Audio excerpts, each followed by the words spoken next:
More funding, more papers, more students. Modern academia is a hedonistic treadmill that values quantity over quality and that signals virtue to students with words while destroying it with deeds.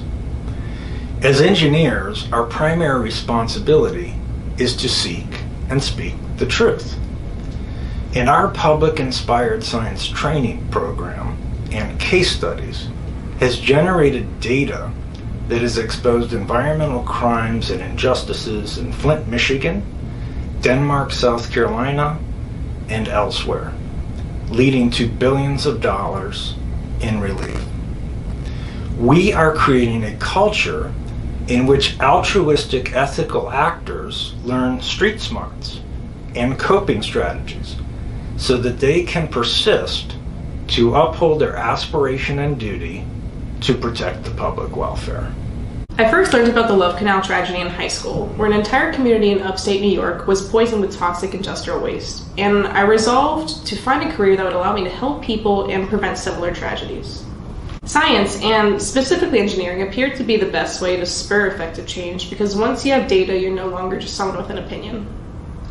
But I quickly saw that it's easy to get lost in the ivory tower that is academia, and there seemed to be a disconnect between the science being done at universities and the communities that were in greatest need of it.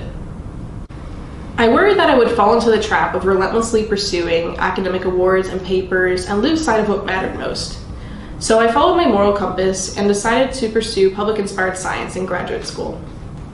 In 2018, I helped conduct intensive water sampling in Cicero and Berwyn, Illinois, towns which are 90% Hispanic and where over 90% of the homes have lead pipes. While their water doesn't violate federal law, thousands are still drinking unacceptable amounts of lead every day. I realized the important role that I play as a Latina in engineering in this field that often works with environmental injustice communities comprised of underrepresented minorities. Later on, I got involved with Orleans, New York, where residents face expensive water that corrodes appliances and sometimes causes lead problems. Our team found road salt contamination from a Department of Transportation salt barn as the cause. A year and a half of our persistent Freedom of Information law requests now reveal that the DOT might have covered up their liability.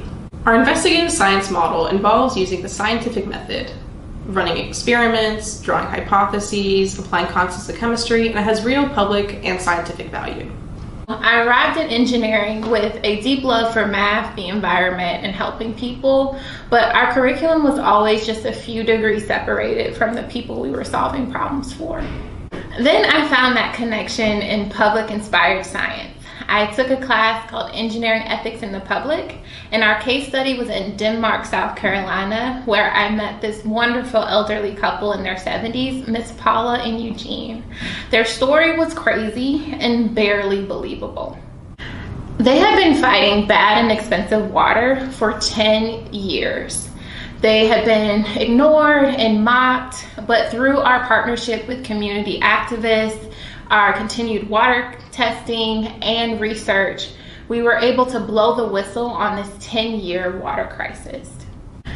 As we uncovered misconduct where an illegal pesticide called halosan was being added to Denmark wells, and now they're getting millions of dollars in order to fix their water system. With my PhD work, I am becoming the leading expert in lead-certified drinking water filters. And this work has allowed for me to assist cities like Newark, New Jersey, to help them understand when these filters do and do not work to protect public health. This work has become more than just science to me. I see it as a way to empower residents with the knowledge on how they can protect themselves. In the face of impossibly huge problems like water quality in the US, I get to be an engineer. And the beauty about engineering is that I not only get to identify and criticize problems, which is where society tends to stay, I can find a solution. And when that solution doesn't fix it all, I get to find another one.